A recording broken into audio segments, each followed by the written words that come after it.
Indian civilisation. सो बीबी लाल जी का यहाँ पर एक कोट दिया हुआ है, चलिए रीड करते हैं। The most ancient civilisation of India known variously as the Harappan, Indus और Indus Saraswati civilisation was indeed remarkable in many ways. So Bharat की जो प्राचीन सभ्यता है जिसे हम हड़प्पन सिविलाइजेशन बोलते हैं, इंडस सिविलाइजेशन बोलते हैं या इंडस सरस्वती सिविलाइजेशन बोलते हैं, क्यों बोलते हैं वो आगे पढ़ेंगे।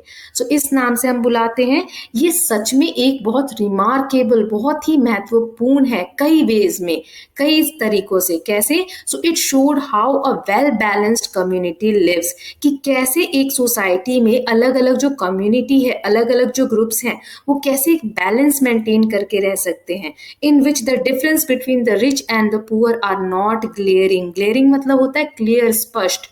इसमें आपको ऐसा नहीं पता चल पाएगा कि ये पर्टिकुलर ग्रुप जो है ये अमीर है या ये पर्टिकुलर ग्रुप जो है वो गरीब है।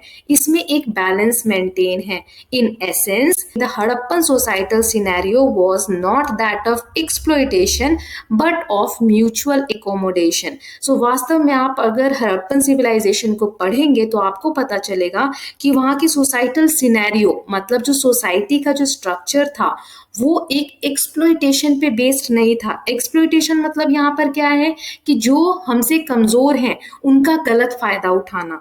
जैसे कि कोई मजदूर है, कोई हमसे गरीब है, तो उसको गलत तरीके से हम उसके काम को यूज कर रहे हैं, है ना। सो ऐसा कुछ नहीं था, बल्कि क्या था? Mutual accommodation. म्यूचुअल मतलब मिलजुल कर, परस्पर मिलजुल कर एक साथ कैसे रहा जाता है, ये हमको बताती है हड़प्पन सिविलाइजेशन।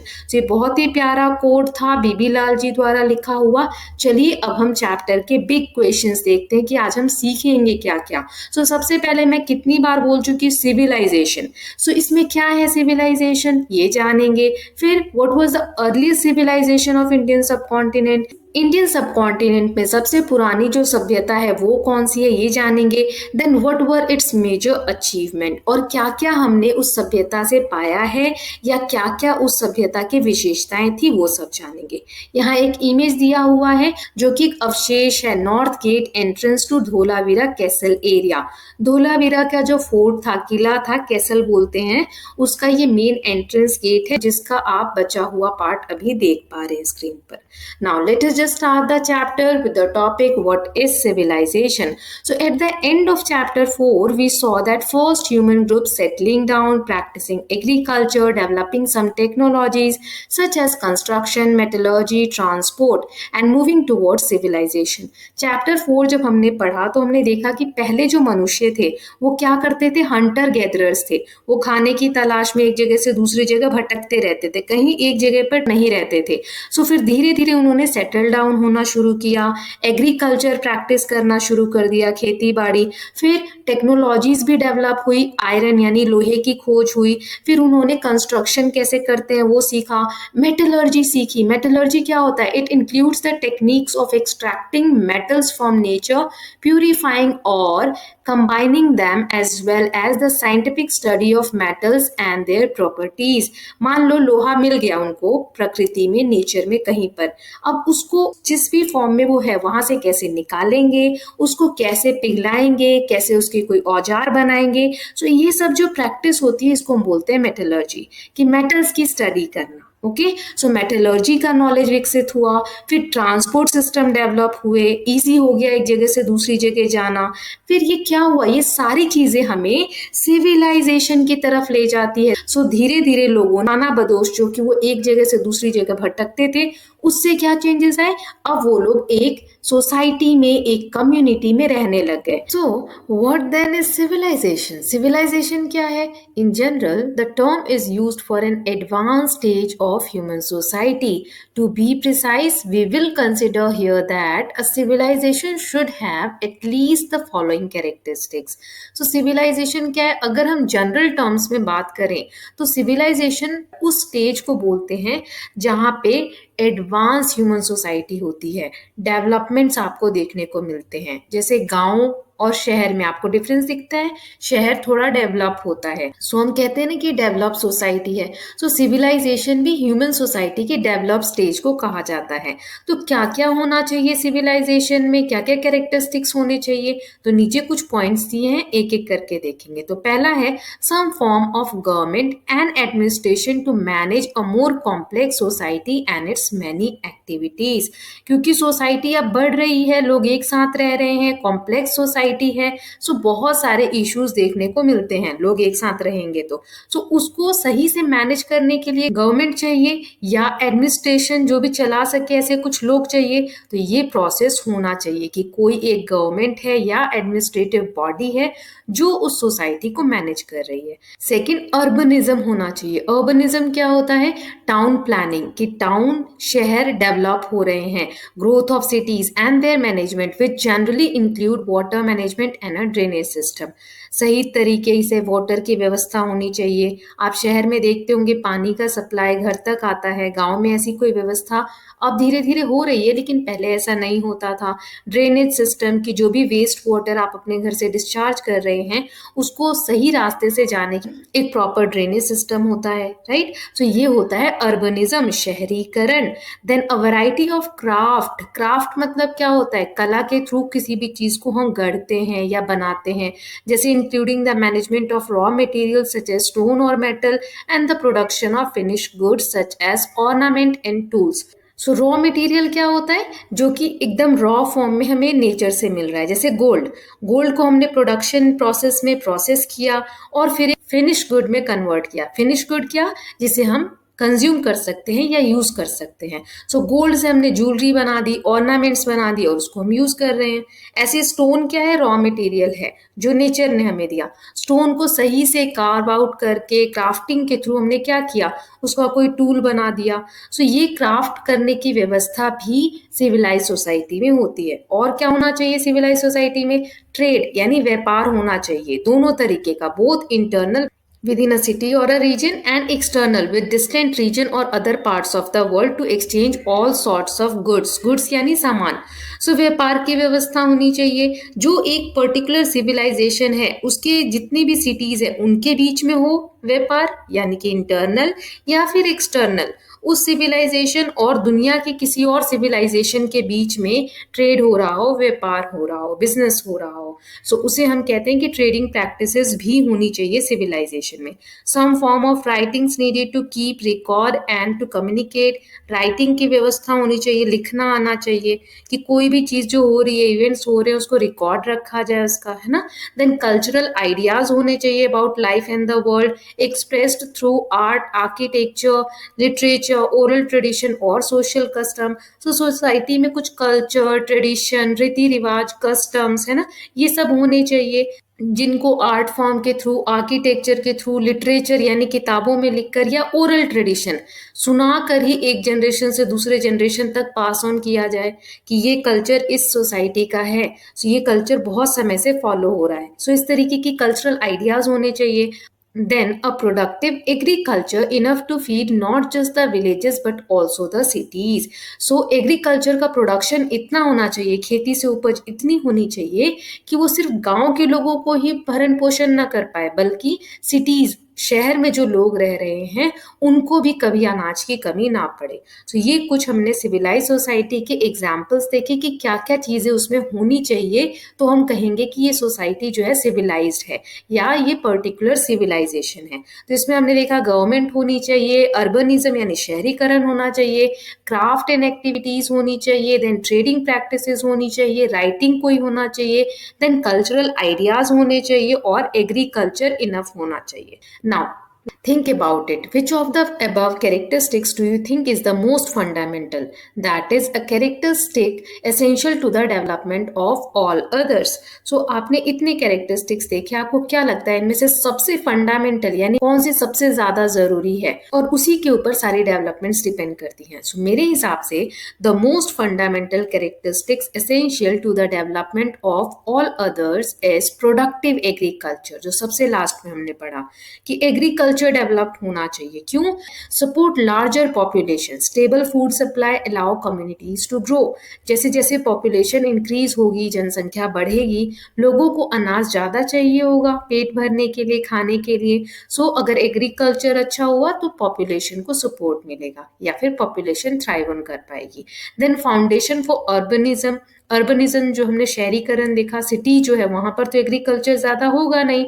सो जो गांव में या जो एरिया जहाँ पे एग्रीकल्चर होते हैं वहां पे अगर सरप्लस, सरप्लस मतलब ज्यादा अमाउंट में अगर क्रॉप प्रोडक्शन हो रहा है तो वो सिटी में भी भेजा जा सकता है। ये कुछ एग्जाम्पल हो गए। Okay, now next is, for each characteristics in the list above, can you make a list of professions or occupations that might exist in such a society? अभी जो भी हमने characteristics पढ़े उनके हिसाब से क्या आप अंदाजा लगा सकते हैं कि उस समय की सोसाइटी में क्या क्या प्रोफेशन या ऑक्यूपेशन होते होंगे, मतलब लोग क्या क्या काम करते होंगे। सो वेराइटी ऑफ प्रोफेशन और occupation that might exist in such society are as follow. So कुछ ऑक्यूपेशन जो मुझे लगता है कि उस वक्त रहे होंगे वो हम डिस्कस करते हैं। तो जैसे गवर्नमेंट और एडमिनिस्ट्रेशन में क्या क्या रहे होंगे, रूलर, किंग, राजा रहा होगा, है ना, जो कि गवर्न करता होगा। एडमिनिस्ट्रेटर रहे होंगे, टैक्स कलेक्टर रहे होंगे, जो लोगों से टैक्स कलेक्ट करते होंगे। अर्बनिज्म में आर्किटेक्ट्स रहते होंगे, सिटी प्लानर रहते होंगे, सैनिटेशन वर्कर्स रहते होंगे, जो से इन चीज़ों का ध्यान रखते होंगे। बिल्डिंग्स बनानी है तो आर्किटेक्चर्स चाहिए, सिटी को प्लान करने वाला चाहिए, है ना। फिर क्राफ्ट एंड रॉ मटेरियल में ब्लैक स्मिथ होते होंगे, पॉटर्स होते होंगे जो मिट्टी के बर्तन बनाते हैं, वीवर्स होते होंगे, बुनकर जिन्हें हम बोलते हैं, कारपेंटर्स होते होंगे जो लकड़ी का काम करते हैं। ट्रेड हो रहा है, ट्रेडर्स होते होंगे, व्यापारी, है ना। ट्रांसपोर्टर्स होते होंगे जो सामान को एक जगह से दूसरी जगह ले जाते हैं। शिप बिल्डर्स यानी जहाज बनाने वाले, नाव बनाने वाले, जो कि हम ट्रेड कर सके, एक जगह से दूसरी जगह जा सके। सो ये सब काम उस वक्त लोग करते होंगे। फिर राइटिंग और रिकॉर्डिंग के लिए रिकॉर्ड कीपर्स होते होंगे जो रिकॉर्ड्स मेंटेन करते होंगे। स्कॉलर्स होते होंगे, विद्वान, लाइब्रेरियंस होते होंगे। फिर कल्चरल डेवलपमेंट में आर्टिस्ट होते होंगे, म्यूजिशियन होते होंगे, पोएट होते होंगे, प्रिस्ट यानी पुजारी होते होंगे, स्टोरी टेलर, कथावाचक जो होते हैं, जो कहानियां सुनाते हैं, वो होते होंगे। अब प्रोडक्टिव एग्रीकल्चर भी है उस सिविलाइजेशन में, तो फार्मर होंगे, हर्ड्समैन होंगे जो पशुओं को चराते हैं, है ना। देन फिशरमैन होते होंगे, एग्रीकल्चरल लेबरर्स होते होंगे। तो ये सारे ऑक्यूपेशन ही तो हैं, ये लोग तो होते ही होंगे ना अगर सोसाइटी सिविलाइज्ड है तो इनमें से जरूरी नहीं है कि आप सारे पॉइंट्स लिखेंगे, जितने भी आप रिकॉल कर सके वो आप लिख सकते हैं अगर ऐसा कोई क्वेश्चन आता है तो। वैसे तो आएगा नहीं एग्जाम में ऐसा क्वेश्चन। नाउ आगे रीड करते हैं। It is easy enough to see that all these characteristics are present in most societies in the world today, but when did civilisation begin in the sense we have now defined. ये जो भी हमने characteristics पढ़े, आज तो आप अगर देखेंगे पूरी दुनिया में हर सोसाइटी में लगभग ये सारी चीजें आपको देखने को मिलती हैं। लेकिन जब शुरुआत हुई होगी सभ्यता की, जब ये चीजें धीरे धीरे डेवलप हो रही होंगी, उस वक्त के बारे में हम पढ़ रहे हैं। Civilization began at different times in different parts of the world in the region known as Mesopotamia, modern Iraq and Syria, that happened about 6,000 years ago, and the civilization in ancient Egypt followed a few centuries later. You will learn about these and a few more civilization in a later grade. So जिस भी सभ्यता की हम बात कर रहे हैं, अगर दुनिया भर में आप बात करें तो दुनिया के बहुत सारे पार्ट्स में ऐसी सिविलाइजेशन शुरुआत हुई। जैसे मेसोपोटामिया की जो सिविलाइजेशन है वो आज का जो प्रेजेंट डे इराक और सीरिया जो कंट्रीज हैं उस एरिया को हम बोलते हैं मेसोपोटामिया सिविलाइजेशन। ये 6,000 ईयर्स अगो डेवलप हुई। ओके, और ऐसे ही ये इजिप्ट जो कि इसके कुछ सेंचुरीज बाद, कुछ शताब्दी बाद आई, ये वाली सिविलाइजेशन इजिप्ट किसके बाद, मेसोपोटामिया के बाद। इनके बारे में आप हायर ग्रेड्स में पढ़ेंगे। In many ways humanity would not have reached its present stage without the enormous contribution and advances of these ancient civilisation. आज ह्यूमैनिटी यानी जो मानव सभ्यता जहाँ तक पहुंची है, हम जितने भी डेवलप हैं, ये पॉसिबल नहीं होता अगर प्राचीन समय में इस तरीके की जो सिविलाइजेशन है वो ग्रो नहीं हुई होती। For now however we will only look at the Indian subcontinent and its northwest region is where our story begins. So ये जो मिसोपोटामिया या जो इजिप्शियन सिविलाइजेशन है इसके बारे में आप हायर ग्रेड्स में पढ़ेंगे. अभी इस टेक्स्ट बुक में या इस चैप्टर में हम इंडियन सबकॉन्टिनेंट के जो नॉर्थ वेस्टर्न रीजन है वहां पे कौन सी सिविलाइजेशन डेवलप हुई उसके बारे में पढ़ने जा रहे हैं. सो यहाँ से हमारी कहानी शुरू होती है. चलिए देखते हैं आगे. फ्रॉम विलेज टू सिटी, कैसे एक गांव धीरे धीरे बढ़ते बढ़ते एक सिटी यानी एक शहर बन गया. सो उसके बारे में हम शुरुआत करते हैं. The vast plains of Punjab today divided between India and Pakistan and Sindh now in Pakistan are watered by the Indus river and its tributaries. So tributaries क्या होता है? A river that flow into large river और lake. For instance the Yamuna is the tributary of Ganga. जो कोई छोटी river बड़ी river में जाकर मिल जाती है उसको हम ट्रिब्यूटरी बोलते हैं उस बड़ी रिवर की. सो जैसे गंगा रिवर बड़ी रिवर है, इसमें यमुना आकर मिल गई तो यमुना क्या है? गंगा की ट्रिब्यूटरी है. सो यहाँ पर कह रहा है कि जो पंजाब का प्लेन एरिया है आज पाकिस्तान और इंडिया के बीच में बट गया है वो वाला एरिया, और सिंध का जो एरिया है जो पाकिस्तान में है आज के डेट में, यहाँ पर इंडस नदी वो बहती थी अपनी ट्रिब्यूटरीज के साथ. ठीक है, ट्रिब्यूटरीज यानी जो उसकी सहायक नदियां हैं.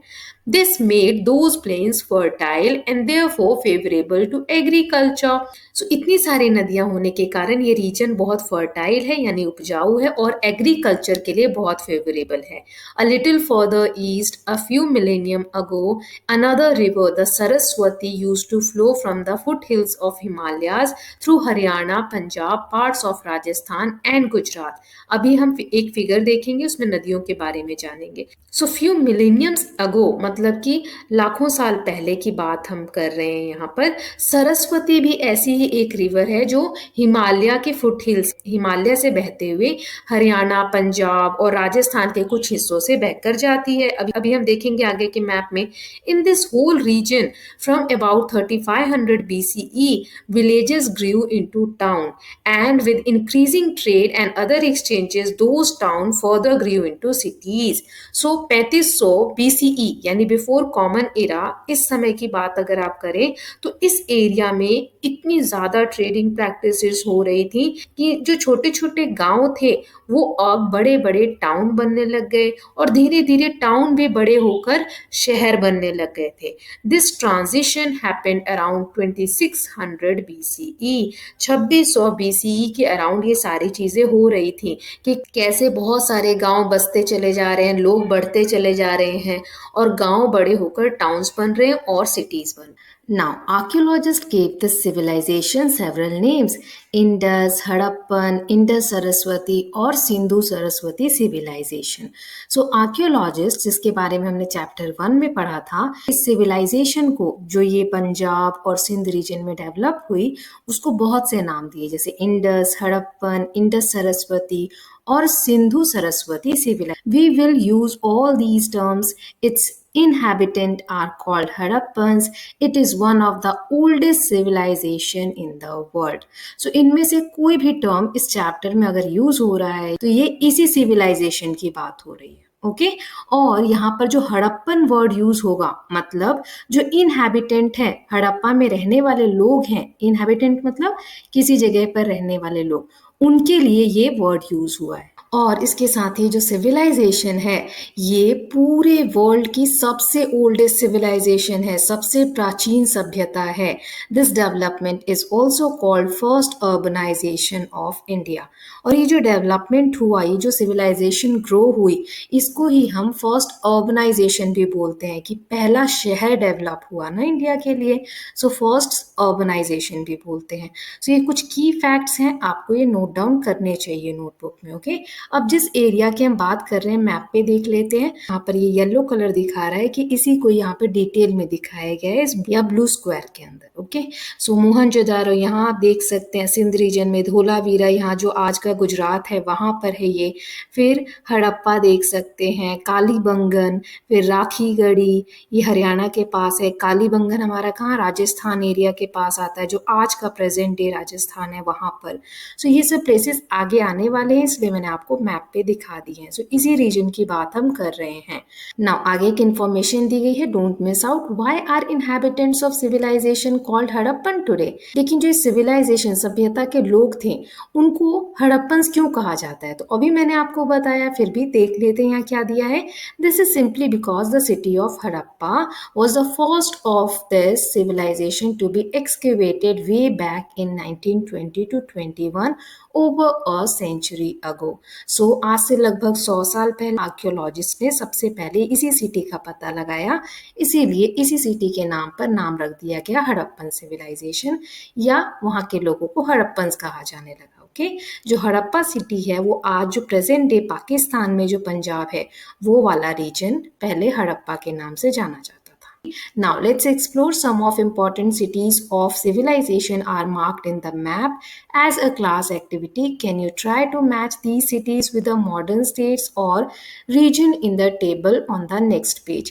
So ये आपको मैच टाइम दिया हुआ है, मैंने अभी आपको मैप में सिटीज दिखाई। सो पुरानी सिटीज को आपको नए नाम के साथ या कहाँ पर वो पाई जाती है मॉडर्न स्टेट में वो बताना है। सो धोलावीरा ये गुजरात में है, हड़प्पा ये पंजाब में है, कालीबंगन राजस्थान में है, मोहनजोदारो सिंध में है और राखीगढ़ी जो है वो हरियाणा का पार्ट है। Now let's see the next topic. अब सरस्वती रिवर का क्या रोल है सिविलाइजेशन में? Let us just read.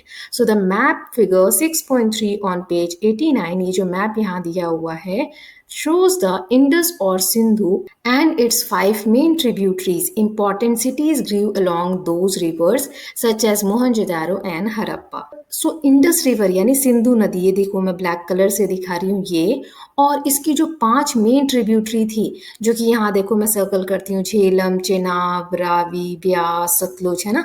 सो ये 5 ट्रिब्यूटरी इसकी जो थी, सो इनके अलॉन्ग ये सिटीज डेवलप हुई जैसे मोहनजोदारो, हड़प्पा, है ना।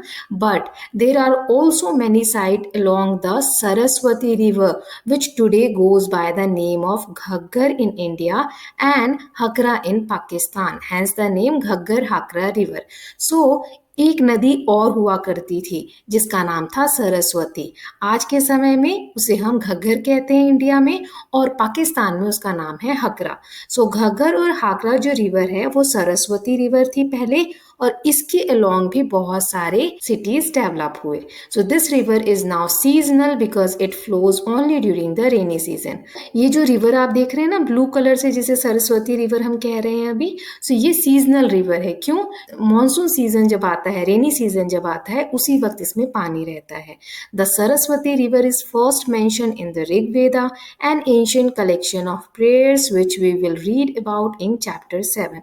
सो चैप्टर 7 में ऑलरेडी कवर कर चुकी हूँ, उसमें हमने वेदा के बारे में पढ़ा। सो सरस्वती रिवर का सबसे पहला नाम आता है ऋग्वेदा के अंदर। So in this text Saraswati is worshipped both as a goddess and as a river flowing from mountain to sea. So इस टेक्स्ट में यानी ऋग्वेदा में सरस्वती को पूजा जाता है, एक गॉडेस यानी देवी के रूप में भी, और एक ऐसी नदी के रूप में भी पूजा जाता है जो माउंटेन से सी तक जाती है। Later text describe the river as drying up and eventually disappearing. बाद के जो टेक्स्ट आने लगे ऋग्वेदा के बाद के, उसमें ऐसा बताया जाने लगा कि ये जो सरस्वती रिवर है धीरे धीरे ड्राई अप होने लगी, सूखने लगी, और फिर इवेंचुअली डिसअपियर हो, पूरी तरीके से सूख गई। नाउ टाउन प्लानिंग कैसी थी? Harappa and Mohenjodaro now in Pakistan were the first 2 cities of this civilisation to be discovered. अभी हमने पढ़ा हड़प्पा सबसे पहली सिटी थी, फिर Mohenjodaro. The identification goes back to 1924, a century ago. Several sites followed in the Indus plain which is why the civilisation was initially called Indus valley civilisation. बहुत सारी sites जो थी इस सिविलाइजेशन की वो इंडस रिवर के प्लेन एरिया में पाई गई, इसीलिए इसको पहले इंडस वैली सिविलाइजेशन कहा जाता था। Later on other major cities such as Dholavira in Gujarat, Rakhigarhi in Haryana, Ganweriwala in Cholistan, desert of Pakistan, and hundreds of smaller sites such as Lothal in Gujarat were discovered, some of them excavated. So बाद में ऐसा नहीं था कि सिर्फ इंडस रिवर, ये जो सिंधु नदी है उसी के along ये सारी साइट्स मिली, बल्कि बहुत सारी साइट्स अलग अलग जगह पर भी मिली, जो कि ये नाम यहाँ दिए गए हैं। धोलावीरा मिला गुजरात में, लोथल गुजरात में, राखीगढ़ी हरियाणा में, गनवेरी वाला चोलिस्तान एक जगह है, डेजर्ट है पाकिस्तान में, वहां पर। सो इसीलिए क्या हुआ, सच डिस्कवरी कंटिन्यू इवन टुडे, ये आज भी खोज हो रही है और नई नई साइट्स मिल रही हैं। It is interesting to note that Saraswati basin includes not only two major cities, that is Rakhigarhi and Ganweriwala, but also several smaller ones. Farmana in Haryana, Kalibangan in Rajasthan, and few towns, Bhirana and Banawali, both in Haryana. Indeed, the map, ये जो map हमने देखा था, makes clear the high density of sites in that region. So Indus river के along तो थे ही sites, उसके अलावा जो सरस्वती रिवर थी ना, उसके अलोंग भी बहुत सारे साइट्स हमें देखने को मिलती है सिविलाइजेशन की, जब खुदाई हुई, आर्कियोलॉजिस्ट ने ढूंढना शुरू किया तो, जैसे राखीगढ़ी, गनवेरी वाला, फरमाना, कालीबंगन जो राजस्थान में है, भिराना, बनावली ये हरियाणा में है, सारे साइट्स हमें दिखाती हैं कि सरस्वती रिवर के अलोंग भी बहुत सारी साइट्स डेवलप हुई थी। Now, the larger Harappan cities were built according to precise plan. City को डेवलप करने के लिए एक प्लान होता था कि ऐसे सिटी को बनाना है। सो हड़प्पन सिटी भी एक प्लान के अकॉर्डिंग डेवलप हुई है। They had wide streets which are often oriented to the cardinal direction. उनकी जो सड़कें हैं या गलियां, वो कार्डिनल डायरेक्शन के अकॉर्डिंग बनी होती थी। कौन कौन सी है cardinal direction? North, south, east, west. Intermediate direction कौन कौन सी है, आप कमेंट सेक्शन में बताइए। Now most cities seems to have been surrounded by fortification and two distinct parts, upper town where the local elite probably lived and lower town where common people lived. So जितनी भी cities होती थी ना, उनकी सुरक्षा के लिए बड़ी बड़ी दीवारें खड़ी कर दी जाती थी, जिसे हम बोलते हैं fortification। देखिए यहाँ मीनिंग दिया है, a massive wall surrounding a settlement or city generally for protective purpose। Protection की दृष्टि से बड़ी बड़ी दीवारें खड़ी कर दी जाती थी सिटी के अराउंड, क्योंकि कोई आक्रमण ना करे, कोई हमला ना करे। और सारी सिटीज दो पार्ट में डिवाइड होती थी। अपर टाउन जहां पे एलीट लोग रहते थे, एलीट मतलब जो बड़ी फैमिलीज के हैं, जैसे here the word refers to the higher layer of the society such as rulers, officials, administrators and often priest. जो राजा है, एडमिनिस्ट्रेटर है, उनकी फैमिली रहते थे यहाँ अपर टाउन में, ओके। प्रिस्ट, पुजारी के फैमिली रहते थे। और दूसरा लोअर टाउन जहां पर कॉमन पीपल रहते थे। फिर some large buildings seems to have been used for collective purpose. For instance, warehouses where goods to be transported were stored. The individual houses of various sizes lined the street and smaller lanes. Interestingly, the quality of construction was same for small and big houses. All those buildings were generally made of bricks. कुछ building collective purpose मतलब सब मिलकर use करते होंगे, ऐसी भी buildings बनाई गई हैं। जैसे वेयर हाउसेस हैं जहां पर सामान को स्टोर किया जाता था, और उसके बाद सभी जो घर हैं वो गलियों में एक लाइन से बने हुए हैं, बहुत प्रॉपर मैनेजमेंट के साथ बने हुए हैं। और जो कंस्ट्रक्शन की जो टेक्निक है, घर बनाने की जो कला है, वो सब में लगभग सेम है, चाहे वो बड़ा घर हो या छोटा घर हो, और सभी घर जो हैं वो ईंटों से बने हुए हैं। Now the purpose of structures remain a matter of debate. This is the case of the famous great bath in Mohenjodaro.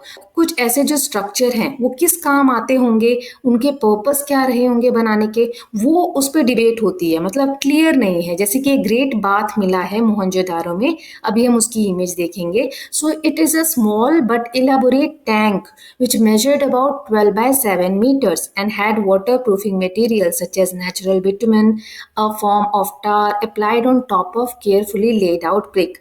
So ये जो टैंक मिला है मोहनजोदारो में, जिसे हम ग्रेट बाथ कहते हैं, उसका साइज 12 by 7 मीटर है, और वो ईंटें बिछाई गई हैं उसमें, और वाटर प्रूफिंग के लिए उसके ऊपर एक टार की लेयर डाली गई है जिसे हम बिटुमेन बोलते हैं।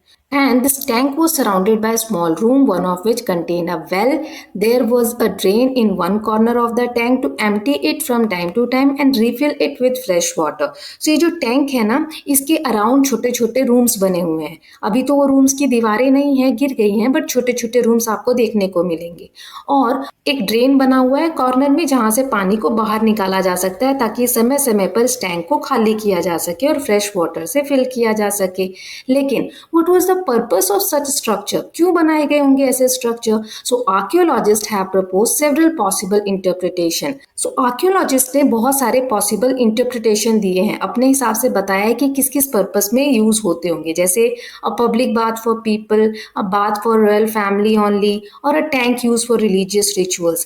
कि हो सकता है पब्लिक इसमें आके नहाती होगी, या रॉयल फैमिली, रॉयल मतलब राजा की जो फैमिली है वो लोग आते होंगे इसको यूज करने, या किसी रिलीजियस रिचुअल में यानी कि किसी धार्मिक जो रीति रिवाज है उसके लिए इसका यूज होता होगा. But the first interpretation is now ruled out because it turns out that in the city most houses had individual bathroom.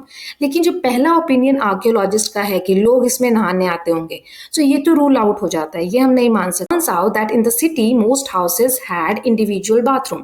लेकिन जो पहला ओपिनियन आर्कियोलॉजिस्ट का है कि लोग इसमें नहाने आते होंगे, तो ये तो रूल आउट हो जाता है, ये हम नहीं मान सकते. क्यों? क्योंकि जो भी सिटी डिस्कवर हुई है उसमें देखा गया है कि हर इंडिविजुअल के घर में अपना खुद का बाथरूम है, सो वो नॉर्मल एक कॉमन बाथरूम क्यों यूज करते होंगे, है ना. सो ये तो रूल आउट हो गया. लेकिन ऐसे बहुत सारे अनुमान लगाए जाते हैं कि इसका इसलिए यूज होता होगा या इसका ये यूज होगा, क्लियर हमें नहीं पता है. चलिए अब इमेजेस देख लेते हैं. ये देखिए, a wide street at Kalibangan Rajasthan in the lower town area. Lower town जो कॉमन लोगों के लिए था उसमें देखिए सड़कें कैसे राइट एंगल पे एकदम कटी हुई है ना, चौड़ी चौड़ी सड़कें हैं. और यहाँ देखिए दिया हुआ है housing area in Dholavira with perpendicular street in the middle town. Dholavira had 3 distinct zone, not 2 as in other cities. Also in this city the foundation of most buildings were built with some stones.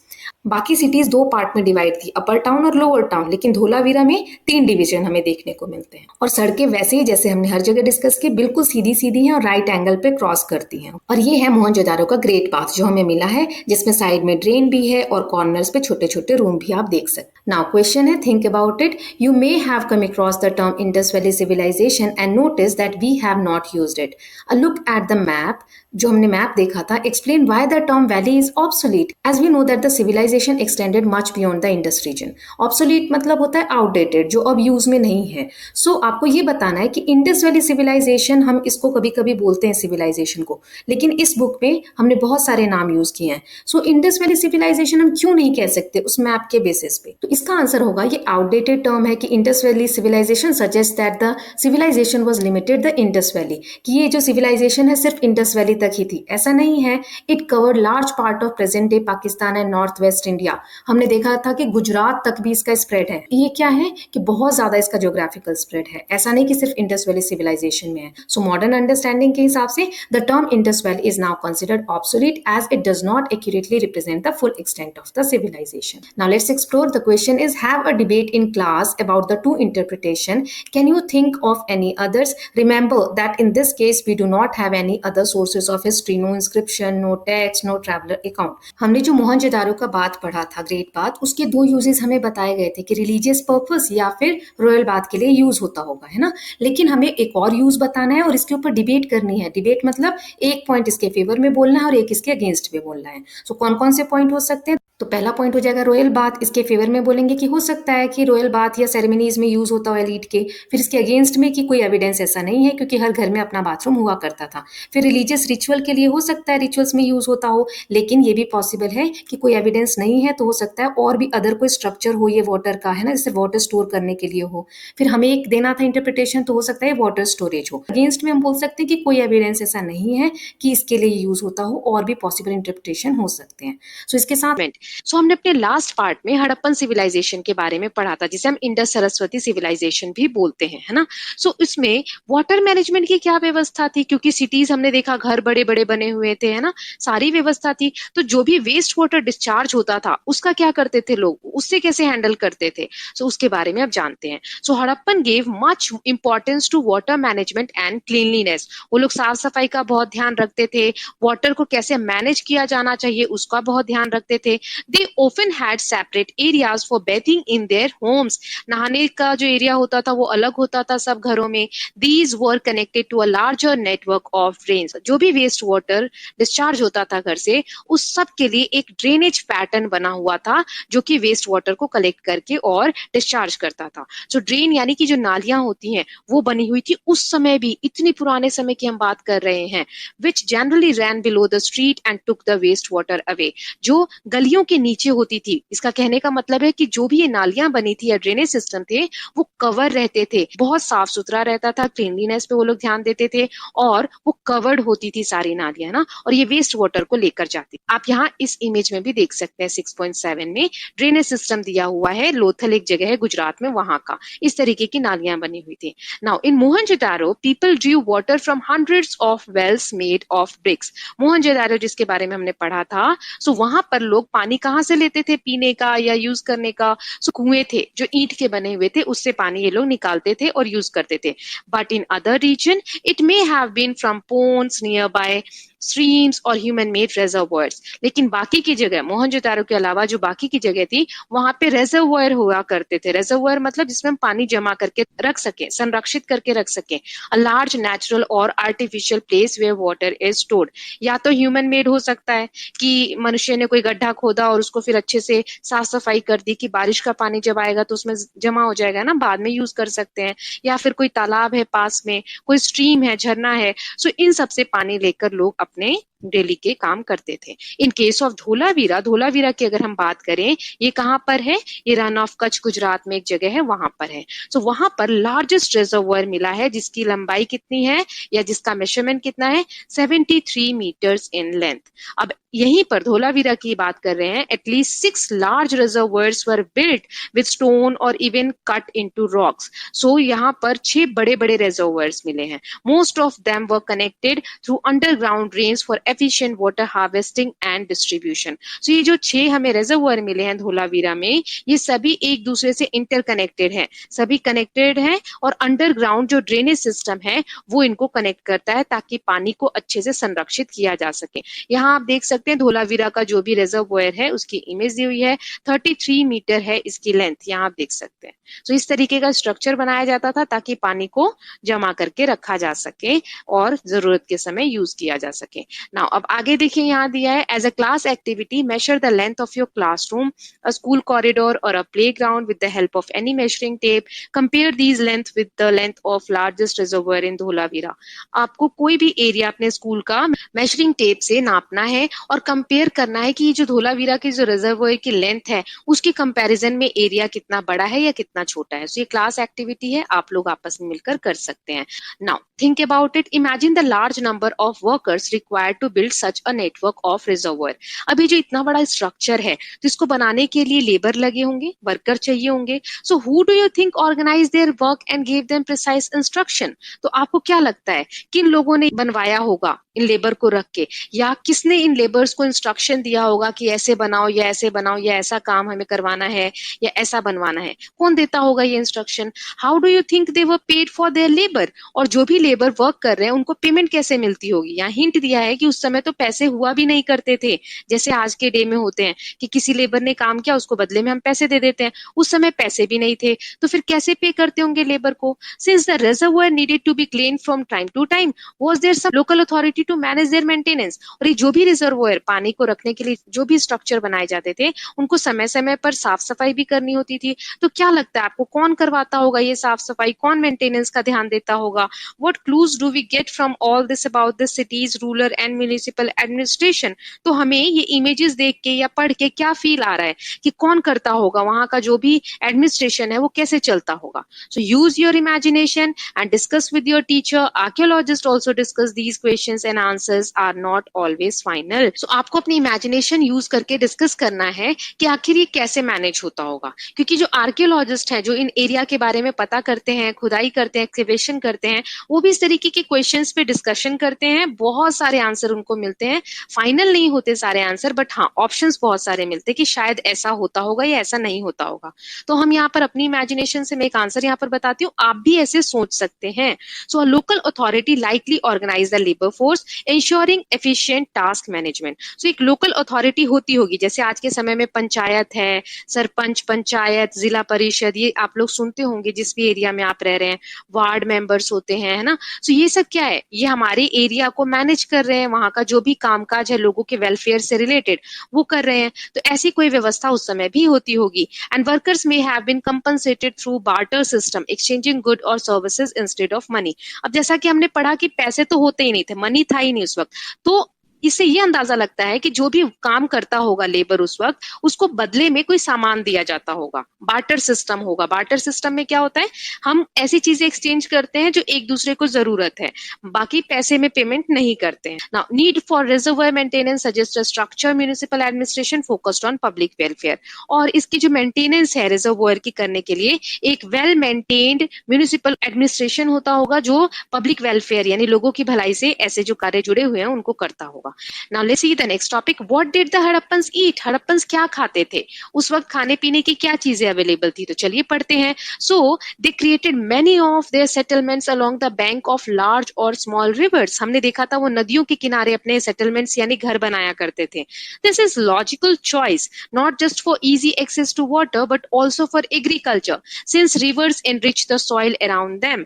ये एक logical choice थी कि नदियों के किनारे रहना है, एक तो इसलिए कि वाटर आसानी से मिल जाता था, बिना पानी के तो हम रह ही नहीं सकते है ना, सो पानी आसानी से मिलता था, एक तो ये कारण था कि वो लोग नदियों के पास रहते थे। दूसरा कि एग्रीकल्चर बहुत अच्छे से होता था क्योंकि नदियां अपने साथ जो रेत बहा कर लाती हैं या जो भी मिट्टी कंकड़ पत्थर बहा कर लाती हैं वो अपने किनारों पे जमा कर देती हैं। ठीक है, तो इससे क्या होता है, फर्टाइल लैंड, फर्टाइल मतलब बहुत उपजाऊ भूमि होती है नदी के किनारे की, वहां पर कुछ भी उगाते थे वो लोग तो अच्छे से फसल बन जाती थी। So archaeological findings have shown that the Harappan grew cereals like barley, wheat, some millets and sometimes rice in addition to pulses and a variety of vegetables। जो भी एक्सकेवेशन हुई है उसमें आर्कियोलॉजिकल फाइंडिंग्स ये बताती हैं कि उस समय के लोग बहुत सारे अनाज उगाते थे, बाले है, वीट है, राइस भी हमने देखी, राइस की भी खेती देखी है, देन मिलेट्स देखे हैं, तो ये सब उगाते थे। साथ में पल्सेस भी, पल्सेस क्या है, ये दाल जो हम बोलते हैं, so category of crops that includes beans, peas and lentils, जो दाल होती है वो सब पल्सेस का पार्ट होते हैं। देन वेराइटी ऑफ वेजिटेबल्स, बहुत सारी वेजिटेबल्स भी वो लोग लगाते थे। So they were also the first in Eurasia to grow cotton which they used to weave into cloths. So Harappan civilisation के जो लोग थे वो पहले थे पूरे यूरेशिया में। यूरेशिया के बारे में हमने चैप्टर 1 या 2 में पढ़ा है, तो आप लोग मुझे बताइए कि कौन से दो कॉन्टिनेंट मिलकर यूरेशिया बनाते हैं। सो पूरे यूरेशिया में जो हड़प्पन सिविलाइजेशन थे वो फर्स्ट थे कॉटन ग्रो करने वाले, जो कपास की खेती होती है वो सबसे पहले हड़प्पन सिविलाइजेशन में ग्रो हुई, और इस कॉटन का ये लोग क्या करते थे, कपड़े बुनने के काम में लेते थे। They made farming tools including the plough, some of which continue to be used by modern day farmers. So उन्होंने बहुत सारे फार्मिंग के टूल्स डेवलप किए, जैसे आप यहाँ इमेज में देखिए। सो इस तरीके के हल, ये आप देख सकते हैं इमेज में, ये कहाँ से मिला है, हरियाणा में जगह है बनावली, वहां से मिला है। तो ये शो करता है कि उस समय के लोग हल के बारे में जानते थे, प्लाव जिसको हम बोलते हैं, तो उस वक्त खेतों को इससे तैयार किया जाता था। वैसे ये मिट्टी का है, ये खिलौने जैसा है, लेकिन खिलौने वही बनाए जाते हैं जैसे अभी आप लोग टॉय कार यूज करते हैं। तो क्यों है वो खिलौना टॉय कार, क्योंकि रियल में कार होती है, उसी का तो कोई वर्जन बनाया गया है ना। सो उस समय भी हल होते होंगे, इनसे हमें पता चलता है इन खिलौनों को देखकर। इस तरीके के टूल्स भी उन्होंने डेवलप किए जो आज भी मॉडर्न डे फार्मर्स जो इनको यूज करते हैं। This intense agricultural activity was managed by hundreds of small rural sites और विलेजेस। इंटेंस मतलब क्या होता है, बड़े लेवल पे, बहुत बड़े लेवल पे खेती होती थी, एग्रीकल्चरल एक्टिविटीज होती थी, और ये ऐसा नहीं है किसी एक जगह पे हो रही है, बहुत सारी साइट्स पे, बहुत सारी गांव में एक्टिविटीज होती थी। Then as now the cities could survive only if enough agricultural produce from rural areas reach them on a daily basis. अब देखिए आज के समय की भी अगर आप बात करें, सो सिटी में जो लोग रह रहे हैं वो तो खेती नहीं करते, वो तो सब्जियां नहीं उगाते। हो सकता है कुछ लोग किचन गार्डन थोड़ी बहुत सब्जियां उगाते हों, लेकिन इतनी बड़ी सिटी के पास सब्जियां अनाज ही कहाँ से आ रहा है। तो जो रूरल एरियाज है, जो गांव के एरियाज है, वहीं पर किसान खेती कर रहे हैं आज के डेट में भी, है ना। तो वहां से सप्लाई होता है, सिटी में जो लोग रह रहे हैं उनके पास, वो लोग दुकान से खरीदते हैं चीजें, वो तो उगा नहीं रहे हैं। ऐसे ही उस समय भी जो गांव या रूरल एरियाज में लोग रहते थे वो एग्रीकल्चरल एक्टिविटीज जो है बड़े लेवल पे करते थे, और वहां से सामान सिटी एरिया में पहुंचाया जाता था। So Harappans also domesticated a number of animals for meat consumption and fished both in rivers and in sea. This is known from the large numbers of animal and fish bones found during excavation. जो Harappan civilisation के लोग थे उन्होंने बहुत सारे पालतू जानवर भी रख रखे थे उनको मीट कंजम्पशन के पर्पज से, और वो लोग मछली भी पकड़ते थे नदियों में, समुद्र में, है ना। और ये कैसे पता चलता है हमें कि वो लोग फिश खाते थे या जो भी फिश का यूज वो लोग करते थे, क्योंकि जब एक्सकेवेशन हुआ, खुदाई की गई आर्कियोलॉजिस्ट के द्वारा, तो वहां पर बहुत सारी एनिमल के बोन्स हमको देखने को मिलते हैं, हड्डियां, या फिर फिश की जो बोन्स होती है वो सब हमें मिलती हैं। Then what did Harappan cooking pots contain? जो हड़प्पन लोग थे उनके जो कुकिंग पॉट्स हैं, कुकिंग पॉट्स मतलब खाना बनाने के लिए जो बर्तन यूज होते थे, उसमें क्या होता था? So scientific examination of clay pots have provided some answer. Scientifically बहुत सारे एग्जामिनेशन हुए, टेस्ट हुए उन क्ले पॉट्स के, और तब जो आंसर मिला उससे हमें पता चलता है both expected ones, dairy products, and surprising ones such as remains of turmeric, ginger, and banana. Clearly, their diet was quite diverse. Both expected ones, dairy products, and surprising ones such as remains of turmeric, ginger, and banana. Clearly, their diet was quite diverse. So, उसमें सभी तरीके की चीजें मिलती थी। Dairy products होते थे, यानी कि दूध, दही, छाछ, ये सब भी खाते होंगे वो लोग। और सरप्राइजिंगली और भी बहुत सारी तरीके की चीजें मिली, जैसे टर्मरिक, हल्दी, जिंजर, अदरक, बनाना, केला। तो ये सब चीजें भी देखने को मिली। इससे क्या पता चलता है कि उनकी जो डाइट थी बहुत डाइवर्स थी, है ना।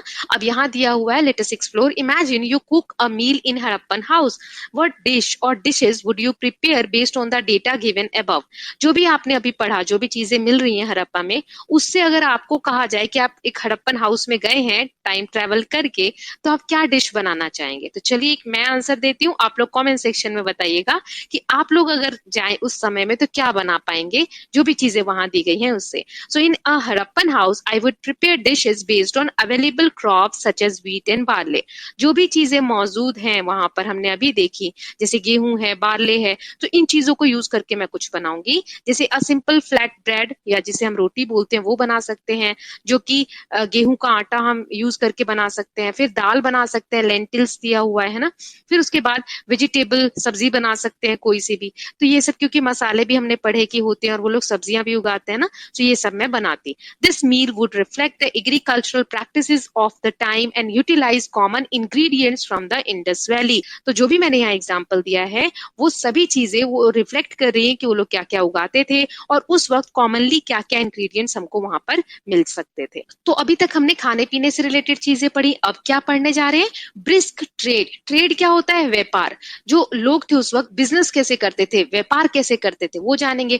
ब्रिस्क मतलब होता है तेज, मतलब जैसे आपने सुना होगा व्यापार बहुत तेजी से चल रहा है, बहुत अच्छा चल रहा है ना। सो इसीलिए यहाँ पर ब्रिस्क वर्ड यूज हुआ है। सो व्यापार कैसा था उस वक्त, लोग बिजनेस क्या क्या करते थे, तो चलिए पढ़ते हैं।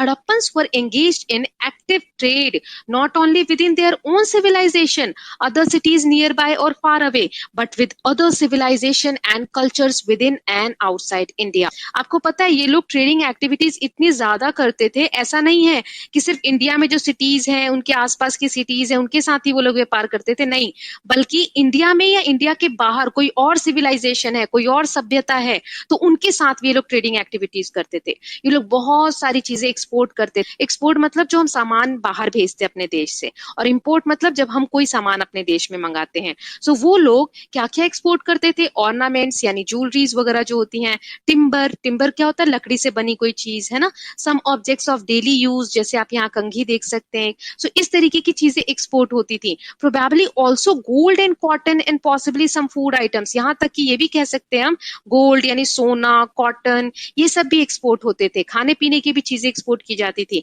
The most favoured ornaments were beads of carnelian, जो कि आप यहाँ देख सकते हैं नीचे इमेज में।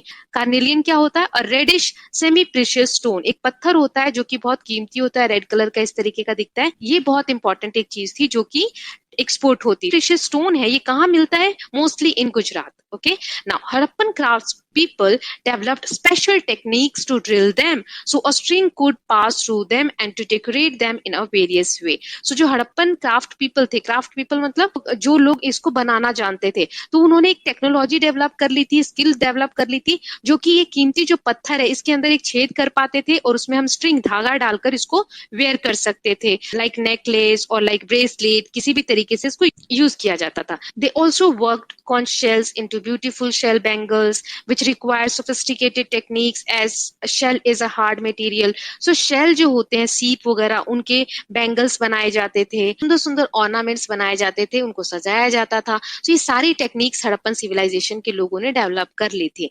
नाउ व्हाट द बैंगल्स बनाए जाते थे, सुंदर सुंदर ऑर्नामेंट्स बनाए जाते थे, उनको सजाया जाता था। तो ये सारी टेक्निक्स हड़प्पन सिविलाइजेशन के लोगों ने डेवलप कर ली थी। Now, what the Hadappans imported in exchange of the exported good is not so clear. So हम ये सामान तो भेजते थे जो अभी हमने पढ़ा है ना, लेकिन हम उसके बदले में मंगाते क्या थे, तो ये इतना क्लियर नहीं है, बट यहाँ दिया है कि it probably include copper since this metal was not so common back home. क्योंकि हड़प्पन सिविलाइजेशन में कॉपर ज्यादा नहीं पाया जाता था, तो हो सकता है कि वो लोग कॉपर इंपोर्ट करते हों. To conduct such a trade, they use land routes and rivers and the sea for more distant destination.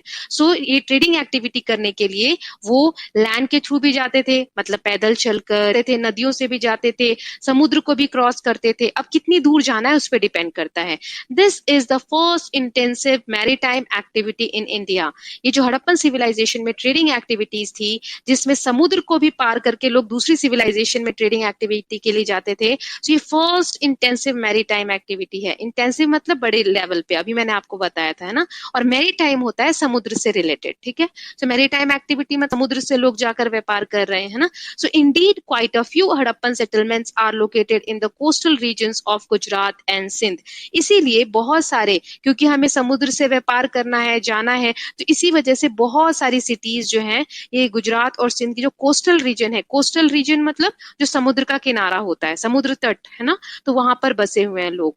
Lothal, a small settlement in Gujarat, has a surprisingly huge basin measuring 217 meters in length and 36 meters in width. The length is just a little more than that of 2 football grounds. So Lothal जो जगह है गुजरात में, वहां पर आप देख सकते हैं मेजरमेंट दिया है, इसकी लेंथ है 217 मीटर्स और विड्थ है 36 मीटर्स, और ये 2 फुटबॉल ग्राउंड से भी बड़ा है.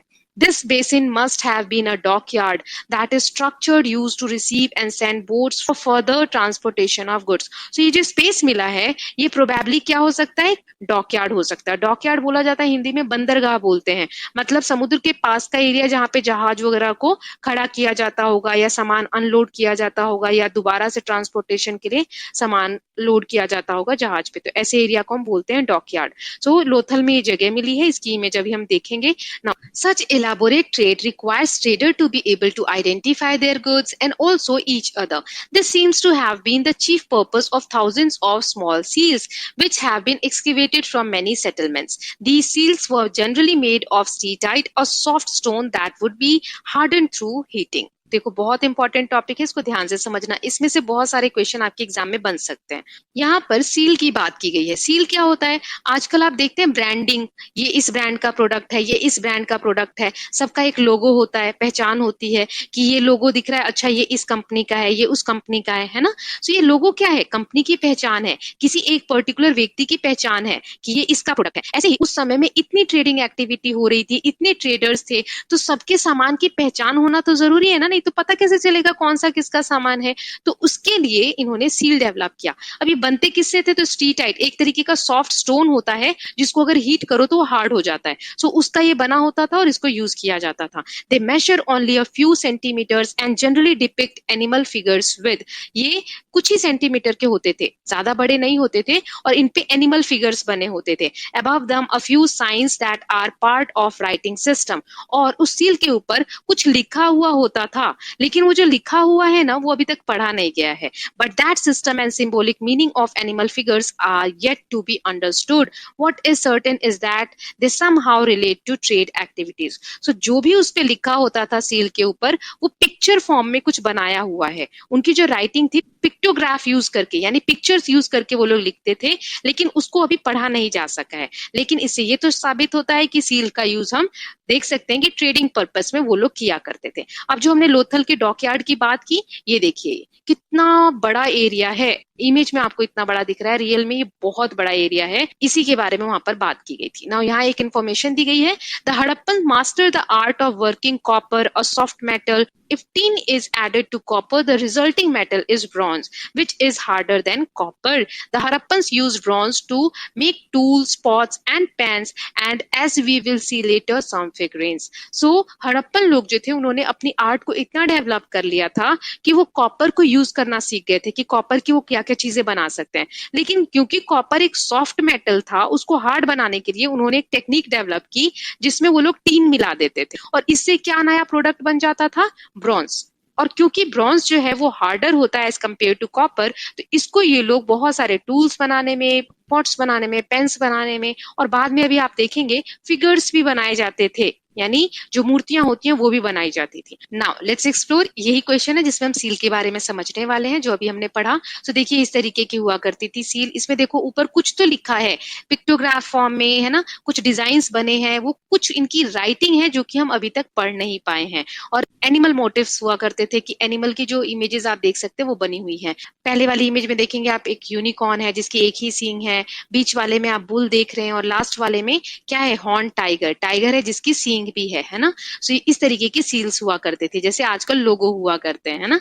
नाउ ये एक्सप्लोर करना है, क्वेश्चन है, looking at these 3 Harappan seals with some writing sign, what goes through your mind? Would you like to suggest any interpretation? Let your imagination run. So क्या लिखा हुआ हो सकता है इस पे, क्या लगता है आपको? आप अपनी इमेजिनेशन से बताइए। सो द हड़प्पन सील्स में इंडिकेट ट्रेड रिलेशनशिप और ओनरशिप अमंग इंडिविजुअल्स और कम्युनिटीज। हो सकता है इस पे कुछ ऐसा लिखा हो जो व्यापार में एक दूसरे के साथ अच्छे रिलेशंस बनाने के लिए लिखा हो, जैसे अभी बहुत सारी टैगलाइंस बनाती हैं कंपनी अपनी अपनी, तो हो सकता है उस तरीके का कुछ लिखा हो।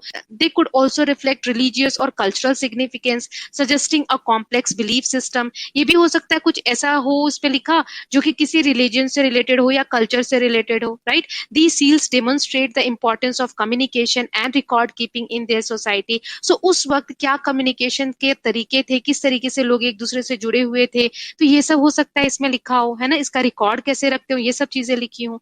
ये देखिए इस तरीके के आज के मॉडर्न सील जो होते हैं ना, इसको यूज करके हम मार्क करते हैं, तो इसको कहा जा रहा है। ओके नाउ, तो आप अपने हिसाब से यहाँ कुछ भी पॉइंट्स ऐड कर सकते हैं जो आप फील कर रहे हैं। नाउ यहाँ इमेजेस दी गई हैं कुछ इंपॉर्टेंट की एंशिएंट लाइफ्स कैसी हुआ करती थी। So archaeologist have unearthed many objects made and used by Harappans. ये बहुत सारी चीजें खुदाई में मिली हैं आर्कियोलॉजिस्ट को जो कि बताती हैं कि उस समय का लाइफस्टाइल कैसा था। तो यहाँ ऑब्जेक्ट्स दिए हैं डेली यूज की, जैसे ये एक ब्रॉन्ज मिरर है, मिरर यानी कांच जो आप देखते हैं फेस, वो है, ये ब्रॉन्ज का बना हुआ है। फिर ये पॉट देख सकते हैं आप, धोलावीरा से मिला है। फिर ये देखिए यहाँ पर फ्यूज स्टोन वेट्स हैं जो आजकल आप बाट यूज करते हैं ना तौलने के लिए दुकानों पे, या सब्जी वाले लोहे का बाट यूज करते हैं, तो ये कुछ पत्थर हैं जिससे कि हो सकता है वो लोग कुछ वेट या तौलने का काम करते होंगे। सो यहाँ पर एक साइड में चिसल दिया हुआ है धोलावीरा से, जिसको हम यूज करके कोई चीज अगर तोड़नी हो या शेप देना हो तो उसमें यूज करते हैं। देन यहाँ पर आप देख सकते हैं गेम बोर्ड दिया हुआ है, चेस जैसा कुछ आपको दिख रहा है ना, सो ये खेलने के काम ये आता होगा। देन टेराकोटा का एक विसल दी हुई है जो कि 4 सेंटीमीटर की लेंथ है ना। तो ये सब चीजें उस समय की डेली यूज की चीजें आपको देखने को मिल सकती है। यहाँ पर कल्चरल और सिंबॉलिक कोई कोई चीजें दी गई हैं, जैसे ये देखिए एक स्टैचू मिला है प्रिस्ट का, हो सकता है किंग का स्टैचू हो, है ना, जो कि हमें एग्जैक्ट नहीं पता, हम अंदाजा लगा रहे हैं। फिर एक सील दी गई है, यहाँ देख सकते हैं स्वास्तिक बना हुआ है उस पे, है ना, ये साइन अभी भी हम लोग बनाते हैं। एक सील दी गई है depicting a 3-faced deity seated on a raised platform surrounded by powerful animals। ये सील ऐसे एक देवता को दिखाती है जिसमें उनके 3 फेस थे और उनके आइट साइड में आप देख सकते हैं बहुत सारे एनिमल्स बने हुए हैं पावरफुल, है ना, और ये रेस्ड प्लेटफॉर्म यानी ऊंचाई पे बैठे हुए हैं, तो एक ये सील मिली है। फिर ये देखिए यहाँ पे एक डांसिंग गर्ल मिली है, ब्रॉन्ज की फिगरीन है जो हमने अभी पढ़ा था कि ब्रॉन्ज का यूज वो लोग करना सीख गए थे, फिगर्स भी बनाते। फिर ये देखिए यहाँ पर टेराकोटा यानी मिट्टी की बनी हुई एक ये इस तरीके के नमस्ते पोजिशन में बैठी ग्रीन मिली है।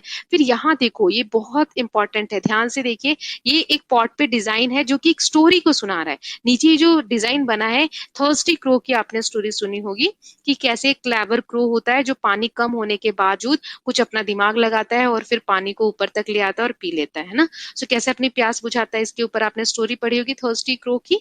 नाउ ये जो भी हमने इमेजेस देखी इस बेसिस पे आपको बताना है कि इन एक्टिविटीज को देखकर आपको क्या लगता है कि हड़प्पन कल्चर जो होगा उसमें क्या क्या इंपॉर्टेंट चीजें थी। सो जैसे ऑब्जेक्ट्स हमने देखे, पॉटरी, टूल्स या वेट्स जो देखे, उनसे पता चलता है कि ट्रेडिंग एक्टिविटीज का कितना इंपॉर्टेंस था हड़प्पन लाइफ में। और क्राफ्टमैनशिप या आर्टिस्ट्री जो वर्क चीजें हमने देखी, जो कारीगर थे उस समय के, उनकी स्किल्स को दिखाता है। और एग्रीकल्चर टूल्स जो हमने देखे जो खेती में यूज होते थे, वो दिखाते हैं कि कितनी अच्छी तरीके से जो इकोनॉमी एग्रीकल्चर टूल्स जो हमने देखे जो खेती में यूज होते थे वो दिखाते हैं कि कितनी अच्छी तरीके से जो इकोनॉमी है वो एग्रीकल्चर से रिलेटेड थी और फुलफिल करती थी सभी नीड्स को जो सिटीज में अराइज होती थी फूड की। नाउ नेक्स्ट यहाँ पे दो क्वेश्चन दिए गए हैं। पहला ये जो हमने पॉट पे स्टोरी देखी थी थर्स्टी क्रो से रिलेटेड, वो 4000 साल पुरानी है लगभग। तो आपको क्या लगता है ऐसी स्टोरीज इतनी पुराने समय से अभी तक कैसे याद है लोगों को? सो ओरल ट्रेडिशन और visual storytelling could have help preserve this narrative over centuries. So ये ओरली जैसे दादी माँ हमको कहानी सुनाती है, हम अपने आने वाली जनरेशन को सुनाते हैं।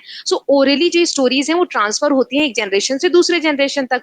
और दूसरा रीजन है कि आर्टिफैक्ट्स, ये जो इस तरीके के हमें अवशेष मिल जाते हैं किसी भी चीजों के, ये हमें बताते हैं कि हमारा पास्ट कैसा था और इसको हम लिंक कर सकते हैं प्रेजेंट के साथ या फिर आगे कंटिन्यू कर सकते हैं अपनी जो भी कल्चर है उस चीजों को। नाउ नेक्स्ट यहाँ पे दिया हुआ है डांसिंग गर्ल की जो हमने इमेजेस देखी थी उसमें जो फिगरीन है उसका एटीट्यूड कैसा है ये बताना है। और इनके हैंड में आप देख सकते हैं बहुत सारी बैंगल्स इन्होंने पहनी है। सो इंडिया के अभी भी गुजरात और राजस्थान वाला जो पार्ट है वहां पर इस तरीके से चूड़ियां लोग पहनते हैं। सो इसका क्या इंपॉर्टेंस है या क्या कंक्लूजन आप निकाल सकते हैं वो बताना है। और इस चैप्टर में एक जगह और ऐसी बैंगल्स पहनी हुई इमेज दी गई है, देखिए ये वाली है ना। सो इसके बारे में बताना है आप इससे क्या कंक्लूजन निकाल पा रहे हैं।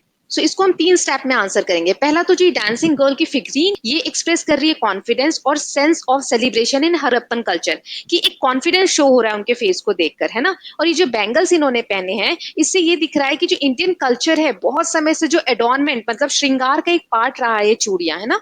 और अभी भी लोग मॉडर्न इंडिया में भी कल्चर को फॉलो कर रहे हैं। Similarly bangles found in this chapter suggest continuity in culture practice over time. ये हमें ये दिखाता है, ये जो अलग वाली पिक्चर है, कि कैसे हमारा जो कल्चर ट्रेडिशन है बहुत पुराने समय से चलता आ रहा है और अभी भी है। Now the next topic is and और न्यू बिगिनिंग। ये जो सिविलाइजेशन हम पढ़ रहे हैं सिंधु सरस्वती सिविलाइजेशन, ये 1900 बीसी आने तक क्या हुआ, it begin to fall apart. इतने अचीवमेंट्स होने के बाद भी ये बिखरने लग गई, खत्म होने लग गई। क्यों? Cities were abandoned one by one, if any inhabitant remain they adopted a rural lifestyle in the changed environment. Situation इतनी बदलने लगे कि सिटीज से लोग गांव की तरफ, रूरल एरियाज की तरफ जाने लग गए। और जो लोग शहर में रह भी गए थे उन्होंने भी रूरल लाइफस्टाइल अपना ली थी। इससे ये पता चलता है कि जो उस समय का गवर्नमेंट सिस्टम था या एडमिनिस्ट्रेशन था वो भी फंक्शन करना बंद कर दी थी। ग्रेजुअली जो हड़प्पन्स थे, जो हड़प्पा में रहते थे, वो लोग सिटी से मूव होके रूरल सेटलमेंट्स की तरफ जाने लगे। लेकिन ऐसा क्यों हुआ? सो आर्कियोलॉजिस्ट इसके बहुत से फैक्टर बताते हैं। जैसे एक तो है वॉरफेयर या इन्वेशन, मतलब या तो युद्ध हुआ होगा या किसी ने आक्रमण किया होगा, सिटीज को तहस नहस कर दिया होगा। लेकिन ऐसा कोई ट्रेस वॉरफेयर के इन्वेशन का नहीं मिलता है हमें। इंडीड जो हड़प्पन सिविलाइजेशन है इसमें आर्मी या वेपन जो होते हैं वॉर के वो सब नहीं देखने को मिले एविडेंस के फॉर्म में। सो हम कह सकते हैं कि जो सिविलाइजेशन थी पीसफुल सिविलाइजेशन थी। लेकिन दो ऐसे फैक्टर्स हैं जिनके ऊपर लोग अग्री होते हैं। पहला तो ये कि क्लाइमेट चेंज हुआ होगा, क्योंकि वर्ल्ड में 2200 बीसी के अराउंड बारिश बहुत कम हो गई थी। तो हो सकता है ड्रायर फेज आया हो, बारिश कम हो गई हो जिसकी वजह से खेती करना मुश्किल हो गया हो और सिटीज में फूड सप्लाई नहीं हो पा रहा हो, इस वजह से लोग गांव की तरफ मूव ऑन होने लग गए हों। या सेकंड यहाँ पे रीजन बताया जाता है कि जो सरस्वती रिवर थी वो सूख गई थी। सो सरस्वती रिवर के बैंक के अलोंग जो सिटीज थी जैसे कालीबंगन, बनावली, ये सब क्या हुए, अबेंडन, मतलब लोग खाली करके और ग्रामीण क्षेत्र की तरफ जाने लगे। सो ये दो फैक्टर लोग एक्सेप्ट करते हैं कि हो सकता है इनमें से कोई एक फैक्टर हो। नाउ ऑल्दो सिटीज डिसअपियर हो गई थी, लेकिन हड़प्पन जो कल्चर है, ये जो टेक्नोलॉजी है, इंडिया की जो दूसरी सिविलाइजेशन डेवलप हुई उसमें भी हमें देखने को मिलती है, जिसके बारे में हम आगे के चैप्टर्स में पढ़ेंगे। Now Harappan return to rural settlement because a rural lifestyle give easier access to food and water than an urban lifestyle. Then as now cities depend on villages to provide food and sometime water. So ये लोग गांव की तरफ जाने लगे। इसका क्या reason लगता है? क्योंकि आज के समय में भी अन्न, पानी, ये चीजें हमें गांव के क्षेत्र में आसानी से मिल जाती हैं। सिटी वाले तो डिपेंडेंट रहते हैं ग्रामीण क्षेत्रों पर। सो ये इसलिए जाने लगे क्योंकि विलेज में ये सब चीजें इजिली एक्सेसिबल हैं और उसके साथ इंटरडिपेंडेंस होता है अर्बन सेंटर्स का विलेजेस पे। ये मैंने आपको पहले भी समझाया कि गांव से चीजें आती हैं, विलेज एरिया से खाने की चीजें, सब्जियां, अनाज, तब जाके सिटी के लोग सर्वाइव कर पाते हैं। ये आज के समय में भी हम देख सकते हैं ना।